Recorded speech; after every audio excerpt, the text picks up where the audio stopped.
Very good afternoon. Myself Dr. Ruchi Gupta. Today I will discuss a topic of project management and entrepreneurship. The topic is risk management process in social entrepreneurship. So, before going on to the topic risk management, first of all we have to know who are the social entrepreneurs, what is social enterprise, what is social entrepreneurship, and then we have discussed about the concept of risk management in social entrepreneurship. So, the first one, who are the entrepreneurs?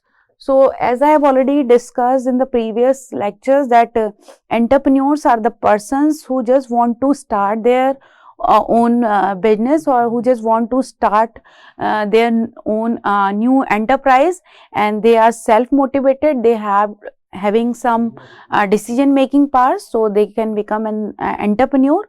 So, if the person is start their own business with their with the self motivation or with the self growth, so such type of persons are called entrepreneurs or a business entrepreneurs. But if we are talking about the social entrepreneurs, so social entrepreneurs are the persons who just want to start their business, who just want to start their enterprise for the society benefit. So, if any person want to start any person, if they want to do something for the society benefits, they can call as social entrepreneurs. So, the definition of social entrepreneur is, the social entrepreneur is defined as someone who aims for the value in the form of transformational change that will benefit society at large. So, if we just want to do for the society, if we want some change, if we want some positive transformations in the society, and if we have do something for that purpose, so we can call as social entrepreneur. So, social entrepreneur is someone who recognize a social problem. So, if we want to become a social entrepreneur, so first of all we have to identify some social problems, and we have to work out on these those problems, and just we have to implement. So, social entrepreneurs is a person who recognize a social problem and use entrepreneurship principles to organize, create and manage a venture to make social change. So, understanding of social entrepreneurship, it reveals that social entrepreneur is usually a person who creates something, who is a creative person that establish some norms for as per the society, and they just want to focus on the society benefit rather than the focus of profit. So, basically the social entrepreneurship is done on social enterprise is basically a non-profitable organizations. So, entrepreneurs work for the society benefit, they don't work for the profit. So, there are number of definitions of social entrepreneurs are available. So, one of them is, according to the D's, social entrepreneurs, they have changed the society by adopting a mission to create a sustained value. Another one is the persons who want to search and pursue for the new opportunities to serve the missions. They continuously work and they continuously innovate, adapt and learning to pursue their mission, and they have just act boldly without consideration of resources current in hand and being accountable for outcomes of the activity. So, there are number of definitions of social entrepreneurs are available. So, but the motive, it will remain same, that if you just want to become a social entrepreneur, so if you have some creative idea and you have just innovate your idea for the society benefit, then you can become a social entrepreneur. These are some examples of famous entrepreneurs, social entrepreneurs, like Frogren Knightley. He was a founder member of Modern Nursing of Improved Hospital Conditions. Dr. Maria, she developed the Montessori approach to early childhood education. Alia Bhatt, She is a founder, Employed Women's Association. Dr. Vargheshri Korena, India. He is a founder member of Amul Dairy Project. Sri Ravi Shankar ji is a very well known social entrepreneur. He founded at Art of Living Foundations, Inter School of Human Values. Mohammad Yunus, founder of Micro Credit and Grameen Bank, and he was awarded in 2006 by the Nobel Prize. So these are some of the social entrepreneurs who works for the society. Now, social objective of the social entrepreneurs is number one, to create and maintain a stable level of employment. They have created jobs and provide a support to social venture groups. Social entrepreneurship promotes some development for the entrepreneurship skills, and they work for the narrow places.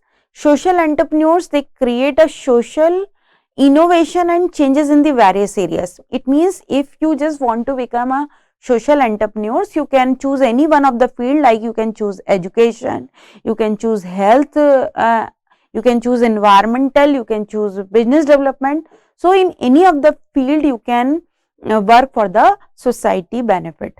So basically social entrepreneurship, it reduces the poverty in our country, as well as you can reduce the poverty in any of the area. Now the next topic is about social entrepreneurship is social enterprise. So social enterprise, it is nothing, it just an organization which you want to start, which is started by the social entrepreneur. It is called social enterprise. So social enterprise, it is an organization that applies to commercial strategies to maximize the improvement in human and environmental well-being, rather than maximizing the profit for external stakeholder. As I have already told you that social entrepreneurs only works for the society benefit, they don't focus on the profit margin of the business. So we have, if we have to just start the social enterprise, so our first focus or motive or objective is to work for the society. We not focus on the profit for the external shareholder, and we have not just focus on maximizing the profit of the enterprise. Now social enterprise, it can be structured or for profit or for non-profit. Basically we can create both type of social enterprise, profitable or non-profitable organization, but the main type of social enterprise are non-profitable organizations, and they can take the form of cooperative, mutual organization. It can be a social business or it can be a charity organization. It means if you just want to start up your social enterprise, so you can just start the charity organization, you can just start your social business, you can just start some women's or some child labor organization. These all type of organizations come under the category of social enterprise. So many commercial enterprises would consider themselves to have some social objectives. It means if you have some social objectives, if you cap some idea about the social objectives in your mind, then you can start the social enterprise. So many commercial organizations or enterprise would consider themselves to have social objectives, but commitment to these objectives is to motivate by the perceptions that such commitment will be ultimately make the enterprise more financially valuable. Now social enterprise, it differs with the business organization or a simple enterprise, because they do not offer, the aim of the social enterprise is not to offer any type of benefit to the investors, which they believe that doing so will ultimately further their capacity to realize the social enterprise goals. So the work or the aim of the social enterprise is not to give the profit to the investors. Now, the another term is related to the social entrepreneurship. So, social entrepreneurship, it is basically, it is a process, it is a innovative process through which we can implement social enterprise. So, social entrepreneurship, it create a innovative solutions to immediate social problems and mobilize the idea, capacity, resources and social arrangements required for these sustainable social transformations. So, one of the example, Ashoka is a global association of the world's leading social entrepreneurs. It is work for men and women both, with system changing solutions for the world's most urgent social problem. So, it means we can say that we can implement, or we can open any social enterprise through some social entrepreneurship process, and the person who want to implement the social enterprise is called social entrepreneur. Now we come on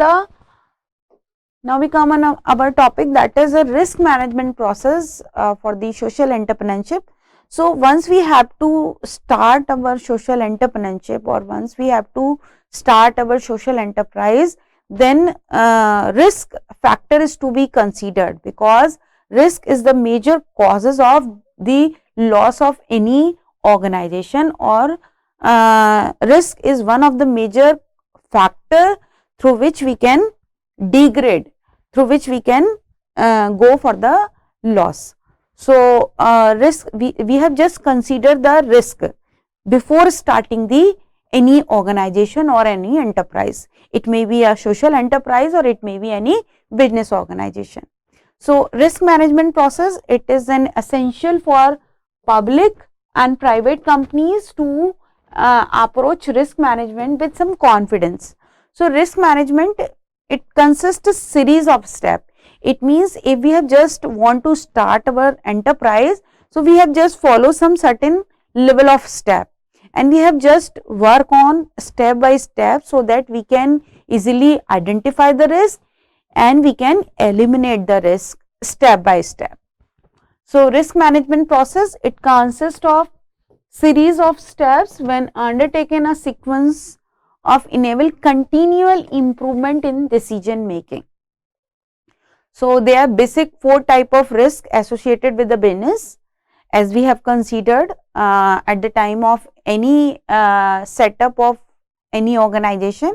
Number 1 is a strategic risk, number 2 is a compliance and regulatory risk, number 3 is a financial risk, and number 4 is a operational risk. So, we have to consider all these 4 risks, and after consideration of these risks, we have to just eliminate such type of risk.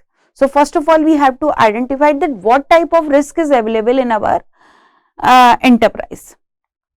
So, number 1 is a strategic risk. So, what is a strategic risk? A strategic risk is a risk that is the competition. Competition risk is called a strategic risk. It means if we have to start our business and some similar type of business is already run in the market, so there is a competition in the market. So, the business who just create their own advertisement, if they explore their business, if they have some right decision makings, then we have some competition with the business in the market. So, we have just considered the competition in the market once we have to start our business. So, this is one of the risk which we have to consider before starting the business, that they are similar type of business are already run, they are established in the market. So, how we can compete with them. Second is a compliance and regulatory risk. This is the risk which we have to consider, that if suppose some government rules and guidelines occurs in the market, so we have just follow all these rules, introductions and guidelines of these rules for starting the business, For example, if we have just want to start our any business, so we have to just follow some ISO norms or some CMM level norms. So these are certain guidelines which we have to follow for starting the business. So if we have not follow all the rules and guidelines of the government or other companies, so we cannot survive long term in the market. Third category is the financial risk. This is one of the major factor through which we have to go into the loss condition, because if we don't have any sources of fund, then we cannot survive long term in the market. So financial risk is one of the major cause of risk. So the interest rate on your business loan or non-paying, if the non-paying customer is gradually increase in your business, so you can degrade. Next is the operational risk, that is for example the breakdown or theft of any key equipment. So such type of risk are that risk that cannot be handled by the man. It is beyond our limit, because suppose if some theft or key equipments of if there is some earthquake come or some fire is there in your business, so your business may be lost due to some operational risk. So we have to consider all these risk into the consideration, and then we have to eliminate such type of risk. Now we come on the step of risk management process. So first of all, we have to identify that what type of risk is come in our business, and then once we have to identify the category of risk, we can easily eliminate that risk. So now this is the process of risk management. So these are 7 steps of risk management process. Number 1 is a communicate and consult. Step 2 is establishing the content. Then identify the risk, analyze the risk, evaluate that risk, treat that risk accordingly, and monitor and review the risk continuously. It is a continuous process, means we cannot say that if we have to just identify the risk one time and we have to eliminate, treat that risk, so we cannot see that the risk never come again. No, it's not true. It means it is a continuation process, means till the time your business or your organization will run, you can continuously monitor or review your risk accordingly. So this is the diagram of risk management process. So we have just started with the first step, that is communicate and consult. Then we come on establishing the context, then identify the risk, analyze the risk, evaluate the risk, treat that risk accordingly. This is your risk assessment process, and continuously we have to monitor and review all the process again and again. So the first step is communicate and consult. So in communicate and consult process, the aim of this step, communication and consultation, is to identify who should involve in assessment of risk, including identification, analysis and evaluation. So first of all, we have to just identify the source of risk, that at what location the risk is come, who are the persons who are responsible for the risk in the business. So we have to just find out that source, and it should engage us who will be involved in the treatment of and monitoring of risk. So until we have to identify the sources of risk, we cannot eliminate. So first of all, we have to identify those sources, and once we have to identify, then we can easily treat, monitor and review. So such communication. So in this step, we have communicate and consult with the other members or persons who are directly or indirectly involved in the business, because business is not a single type of entity. We are work together, so number of users are involved in the business. So the cause of error, it may be occurs for any of the persons. So we cannot say that the owner of the company is only responsible for risk. No, the number of persons, the number of stakeholders who are directly or indirectly involved in the business or enterprise, they can be a cause of risk. So we have to just identify. So this is the process of communication and consult, electing the risk information and then managing some stakeholder perceptions for management of risk. So first of all, we have elect the information, that communication, we have just sit together, all the stakeholders sit together like manager, owner, employees, staff, all the persons will sit together and they can identify the problem. So communicate and consult may occur within the organization or between the organizations. So because stakeholders, it may be internal stakeholder or external stakeholder. So all will sit together and they have to just identify the causes of risk. It is very rare that only one person will hold at the information needed to identify this. As I have already told you that we cannot say that only one person is responsible because only owner is having all the information related to the business. No, it's not true, because each and every stakeholders have some responsibilities in the business. So anyone can create a cause of risk. So just we have managed the stakeholder perception. All the stakeholders, either they are internal or external stakeholders, they will sit together like community, media, regulations, contractors, insurance, suppliers, staff. In business, in your business, all the members are equally responsible. So we have just sit together and take ideas or feedbacks from each and every stakeholders, and after that we can identify the risk and then we can pursue for the risk management. Now once we have to identify the risk, then we have established the risk, establish the context of risk. So firstly we have take some information or feedback from the internal stakeholder. Similarly we have take some feedback from the external stakeholders. So we have establishing the internal context and external context for the management, and then we have to establish the risk management context, and we have developed the risk criteria, and we have to create the structure for the risk management. This is the second step of your risk management process, that is establishing the risk.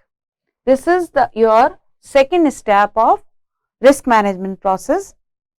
Now we come on the third step of risk management process, that is establishing the identify the risk. This is your third step.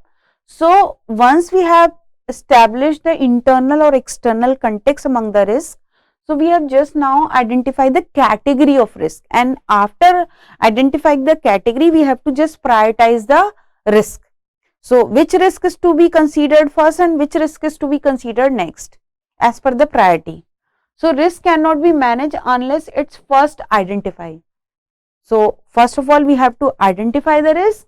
Once the context of the business has been identified, once we have to just identify that it is a strategic risk or operational risk or regulatory risk, then next step is to utilize the information to identify as many risks as possible, because it is not every time possible that only one risk occur in your business. No, number of risks can occur in your business. Your business may be slowed down due to some strategic risk as well as your operational risk. So there may be a number of reasons for business failure. So we have just identify as much as possible risk.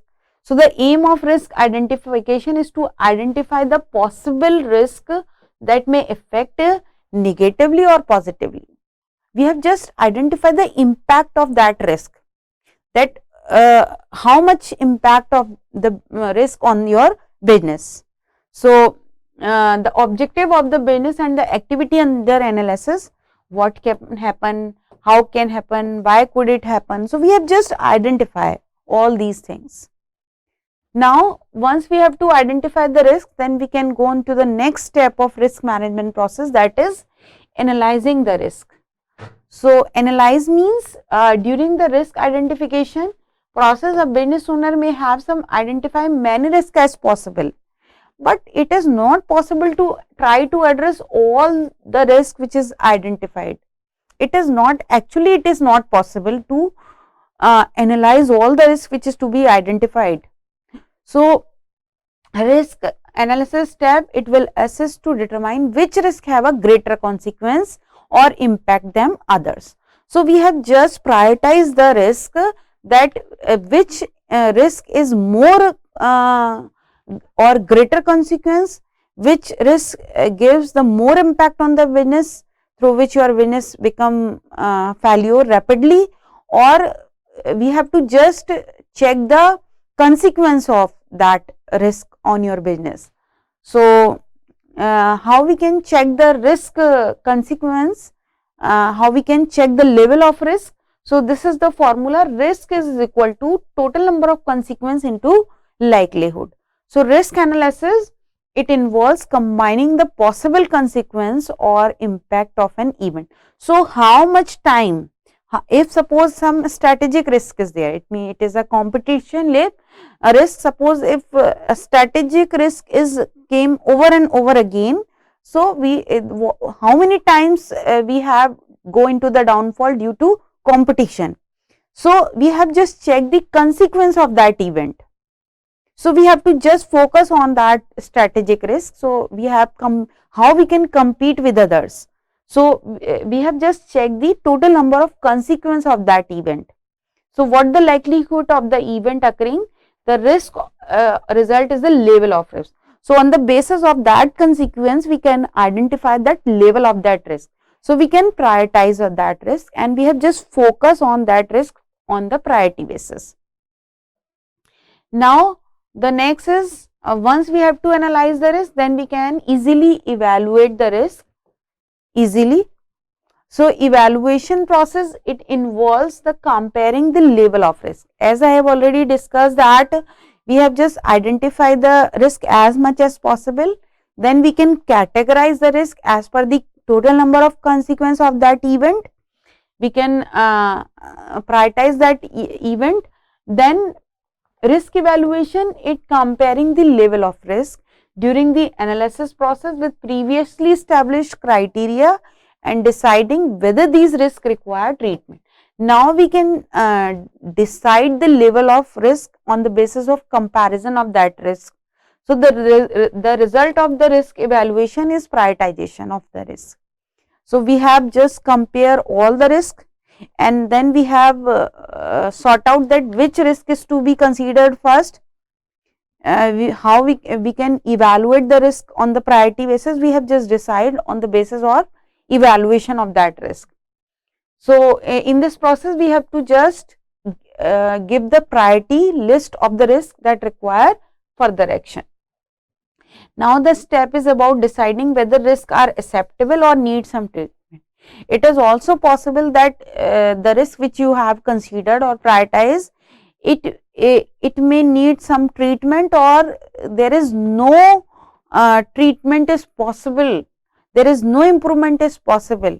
So, we have just check that how we can treat that risk, or it is possible to remove the risk completely or not. We have just checked in the treatment process. So, the next process is treat the risk. So, the risk treatment is about considering options for treating the risks that were not considered acceptable for tolerable. Step 5 at the evaluation process. So, we have just checked that how many risks are possible to treat, we can easily treat them, and how many types of risk which are not treatable. So, we have just neglect them, or there may be a possibility that if number of risks are not treatable, then we can shut down the business. So, it depends, we have just evaluate. So, risk treatment, it involves identifying options for treating and controlling the risk. So, we have just treat the risk accordingly as per the category of the risk.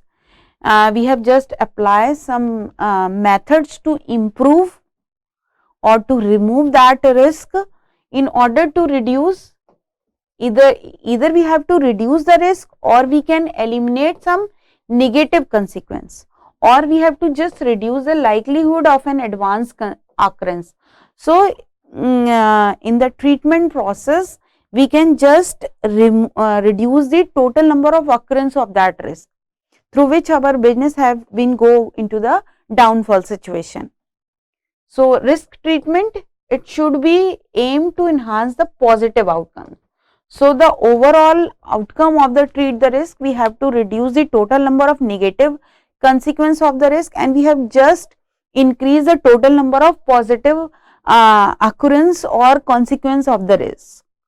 So this is the risk treatment process, and we have just considered these risk factors in the social enterprise, like we have just considered the risk for the finance, we have just removed the backlashing, we have not focused on the profit, we have to just go down for the burnout situation. If we have not public knowledge, then we cannot start the social enterprise. We can also focus on marketing. If we don't have any substantial support, then we cannot start, and not many success cases. So these are some risk factors which are also considered in the risk management process. So thank you very much.